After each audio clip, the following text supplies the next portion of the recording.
Good afternoon बच्चों। हम लोग चैप्टर नंबर 1 केमिकल रिएक्शन और इक्वेशंस कर रहे हैं अभी। इसमें हम लोग पिछली बार मैंने आपको कुछ वीडियो भेजी थी जिसमें टाइप ऑफ रिएक्शंस हम लोगों ने डिस्कस किए होंगे। अब हम इसको एक बार दोबारा से एक बार देख लेते हैं। डिस्प्लेसमेंट रिएक्शन हम लोग पहले कॉम्बिनेशन रिएक्शन, संयोजन अभिक्रिया, डिकम्पोजिशन रिएक्शन, वियोजन अभिक्रिया हम लोग कर चुके हैं। तो अब जो बारी है वो है डिस्प्लेसमेंट रिएक्शन की, जिसे हम हिंदी में बोलते हैं विस्थापन अभिक्रिया। अब इस रिएक्शन में क्या होता है, डिस्प्लेसमेंट जैसे कि आप लोगों को वर्ड से ही पता चल रहा हो, इंग्लिश में डिस्प्लेस या विस्थापित करना यानी हटा देना, किसी भी चीज़ को उसकी ओरिजिनल पोजीशन से रिमूव करना, उसे मूव करा देना, अपनी जगह से हटाकर दूसरी जगह कर देना को हम बोलेंगे डिस्प्लेसमेंट, डिस्प्लेस कर देना। तो इसका जो सबसे एक छोटा सा एक एक्सपेरिमेंट होता है जो हम लोग करते हैं क्लास में भी, ये आपके प्रैक्टिकल में भी इंक्लूडेड है, लेकिन क्योंकि अभी स्कूल्स बंद हैं तो अभी जब स्कूल्स ओपन होंगे तो हम लोग इस एक्टिविटी को करेंगे। इसमें क्या करते हैं हम लोग कि कॉपर सल्फेट आप लोगों ने 9th क्लास में भी देखा है, ब्लू कलर के क्रिस्टल्स होते हैं। इसको जब हम वाटर में डिज़ोल्व करते हैं तो कॉपर सल्फेट सॉल्यूशन बनता है, विलेन, कॉपर सल्फेट का विलेन तैयार होता है। इसमें जो अगर हम आयरन नेल्स को, लोहे की कीलों को डाल दें और कुछ समय के लिए 10-15 मिनट 20 मिनट के लिए अगर इसे छोड़ दें तो क्या होता है कि जो सॉल्यूशन का कलर होता है वो भूरे रंग का हो जाता है, ब्राउन कलर का हो जाता है। वो क्यों हो जाता है कि जो आयरन है, नेल्स, जो आयरन नेल्स हैं उसमें से आयरन जो है कॉपर सल्फेट सॉल्यूशन में आके कॉपर को रिमूव कर देता है और आयरन सल्फेट बना देता है, और जो कॉपर है सॉल्यूशन के अंदर वो डिपॉजिट हो जाता है आयरन नेल्स के ऊपर। आप अगर देखेंगे तो आयरन नेल्स के ऊपर छोटा छोटा करके डिपॉजिट हो जाता है वो, ठीक है। तो इसकी एक अलग से एक वीडियो भी मैं आप लोगों को भेज दूंगा जिसमें आपको बेहतर तरीके से समझ में आएगा। तो इसमें बेसिकली रिएक्शन क्या होती है कि आयरन जो होता है, यहाँ पे हमने लिखा है iron Fe, copper sulphate CuSO4 जब रिएक्ट करता है तो यहाँ पर जो है कॉपर को डिस्प्लेस कर देता है आयरन जो है कॉपर की जगह आ जाता है और बनाता है फेरस सल्फेट, और यहाँ पे कॉपर अलग हो जाता है जो कि आयरन नेल्स के ऊपर डिपॉजिट हो जाता है, जमा हो जाता है। तो इस तरीके की रिएक्शन को हम बोलेंगे डिस्प्लेसमेंट रिएक्शन, ठीक है, या विस्थापन अभिक्रिया भी। अब ऐसे ही कुछ और भी उदाहरण हैं, जैसे अगर हम यहाँ देखें जिंक धातु भी अगर हम लें और कॉपर सल्फेट में उसको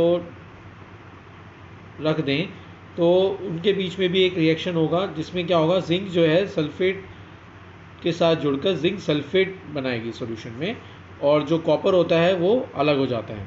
सिमिलरली लेड का हम कॉपर क्लोराइड के अंदर अगर हम डिज़ोल्व करते हैं लेड तो लेड सल्फेट बनता है और कॉपर। अब यहाँ पर देखने वाली बात यह है कि डिस्प्लेसमेंट रिएक्शन में डिस्प्लेसमेंट वहीं पर होगी जहाँ पर जो धातु है, दूसरा जो सब्सटेंस है वो ज़्यादा रिएक्टिव है। यहाँ इन तीनों केसेस में यहाँ पर आयरन जो है ज़्यादा रिएक्टिव है, ज़्यादा क्रियाशील है, कॉपर से ज़्यादा शक्तिशाली मान सकते हैं हम।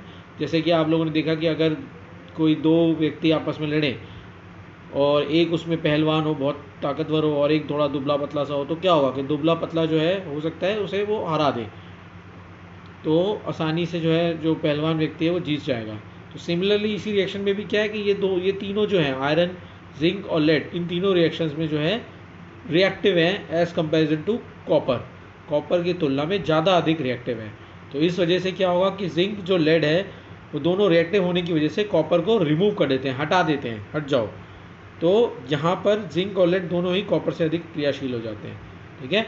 तो इस तरीके की डिस्प्लेसमेंट रिएक्शंस में हमेशा हमें देखना है कि धातु जो ज़्यादा क्रियाशील है, जो ज़्यादा रिएक्टिव है, वो अन्य किसी को वहाँ से डिस्प्लेस कर रहा है। तो इसी को हम बोलेंगे डिस्प्लेसमेंट रिएक्शन या विस्थापन अभिक्रिया, ठीक है। अब नेक्स्ट टाइप की इसमें ही एक और आती है, उसमें क्या होता है, उसमें हम बोलते हैं डबल डिस्प्लेसमेंट रिएक्शन या द्विविस्थापन अभिक्रिया।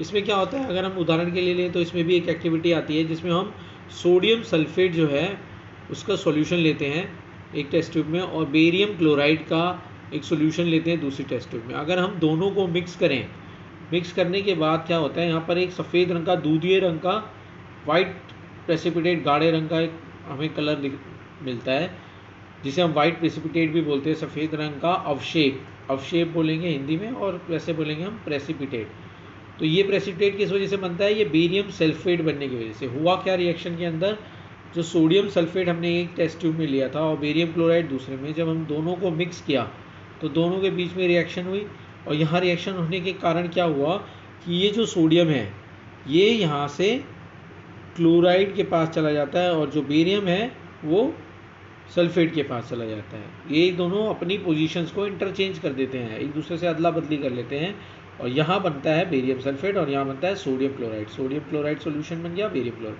अब बेरियम सल्फेट जो ये बना है, ये बेरियम सल्फेट ही जो है वाइट प्रेसिपिटेट बनाता है, या जिसे हम बोलते हैं सफ़ेद अवशेप। ठीक है, ये जो सफ़ेद अवशेप है ये इसी की वजह से, बेरियम सल्फेट के बनने की वजह से बनता है। ठीक है, तो ये आज हम लोगों ने छोटा सा ही की पोर्शन किया है। और इसमें जो है, अब आप लोग कहेंगे कि सर हमें पता कैसे चलेगा कि कौन किसको डिस्प्लेस करेगा, कौन ज़्यादा रिएक्टिव है, कौन ज़्यादा स्लो रिएक्टिव है, लो रिएक्टिव है। तो इसका एक्चुअली में आपके जो चैप्टर 3 है क्लास 10th में, उसमें एक रिएक्टिविटी सीरीज़ दी गई है जिसे हम बोलते हैं सक्रियता श्रेणी। इसमें ऊपर से नीचे की तरफ एक सीरीज़ बनाई हुई है, जो सबसे ज़्यादा पावरफुल है, जो सबसे ज़्यादा रिएक्टिव है, उसे हम ऊपर रखा हुआ है। ठीक है, और दूसरा जो है उसके नीचे जो है बाकी अन्य हैं। ठीक है, तो यहाँ पर क्या आता है हमारा, potassium, sodium, calcium, magnesium, aluminium, zinc, iron, lead, hydrogen, copper, mercury, silver and gold. सबसे नीचे आते हैं सिल्वर और गोल्ड। सिल्वर गोल्ड बहुत ही लीस्ट रिएक्टिव है, बहुत कम लीस्ट है ये। ठीक है, और यहाँ पर जो है हमारा मोस्ट रिएक्टिव है। ठीक है, ये ऊपर वाले जो है मोस्ट रिएक्टिव है। अब आप कहोगे सर ये तो याद करना थोड़ा डिफ़िकल्ट है। अगर आप में से कुछ बच्चे इसे ऐसे ही याद कर सकते हैं तो बहुत अच्छी बात है, लेकिन अगर किसी वजह से इसे याद नहीं कर सकते तो इसके याद करने का एक आसान और तरीका है। देखिए, केदारनाथ का माली आलू ज़रा फीके पकाता है क्योंकि हर तरफ अलग आलू है। ये एक वाक्य है जो आप याद कर सकते हैं और इससे आपको काफ़ी मदद मिलेगी। देखिए, केदार में जो के है, के मतलब हो गया हमारा पोटेशियम, नाथ में जो है Na, ये हो गया हमारा सोडियम, का जो हम यूज़ कर रहे हैं वो है कैल्शियम। ऐसे ही हमारा माली में M जो है मैग्नीशियम के लिए, Al जो हो गया हमारा आलू में वो एल्यूमिनियम के लिए, ज़रा में जो है Z है वो है जिंक, उसके बाद फीके में F हम आयरन को ले सकते हैं। ठीक है, आपको पता है Fe आयरन।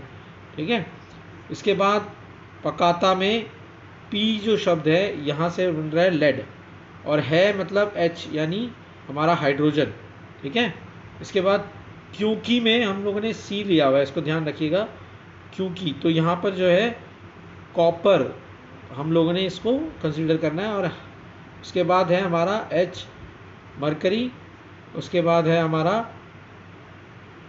Ag अलग, ये हो गया सिल्वर, और लास्ट में हो गया हमारा गोल्ड। तो या तो आप केदारनाथ का माली आलू ज़रा फीके पकाता है क्योंकि हर तरफ अलग आलू है, इसे इस तरीके से याद कर सकते हैं, या बेहतर होगा कि अगर आप इसे एक ही बारी में थोड़ी सी कोशिश करके potassium, sodium, calcium, magnesium, aluminium, zinc, iron, lead, hydrogen, copper, mercury, silver, gold, अगर ये इन एलिमेंट्स को इसी तरीके से इस ऑर्डर में अगर आप याद कर सकते हैं तो वो और भी बेटर होगा। ठीक है, तो बच्चों आज के लिए इतना ही बहुत है। अब ये जो असाइनमेंट है, ये असाइनमेंट मैं नहीं दे रहा हूँ आज, ये इसके नोट्स भेज रहा हूँ। आप इस नोट्स को आज कॉपी कर लीजिए, अपनी कॉपी में नोट डाउन कर लीजिए, और इससे रिलेटेड कुछ क्वेश्चंस मैं आपको शायद कल सेंड कर दूँगा। ठीक है, और इससे रिलेटेड 2 एक्टिविटीज़ जो हैं मैं आपको वीडियोज़ और भेज रहा हूँ, उन वीडियोज़ को भी आप देखिएगा। ओके।